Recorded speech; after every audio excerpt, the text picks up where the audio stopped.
So what were we looking for when we were choosing these investments?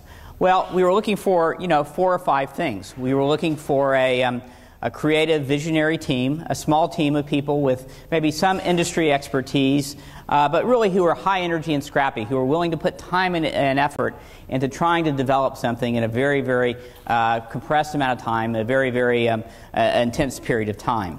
We were looking for areas that were markets that were large and growing. And when we talk about markets that are large and growing, we're talking about markets that could be a couple $1 billion in size. So these are very big opportunities. Like everything, like I said, everything's bigger in Texas, and particularly the energy industry, everything is done on a very big scale.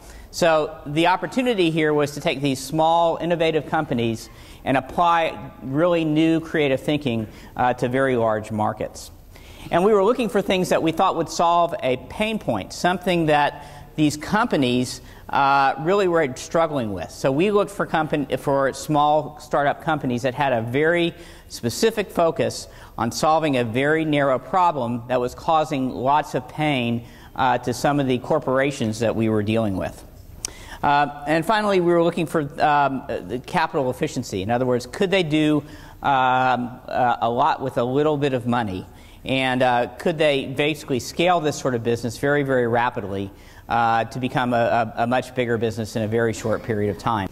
And finally, we were looking for people who had actually done this before, who had been around the block, who maybe had done some work, had an active prototype, had maybe even some paying customers. And so we were very successful in finding companies that fit these sorts of investment criteria.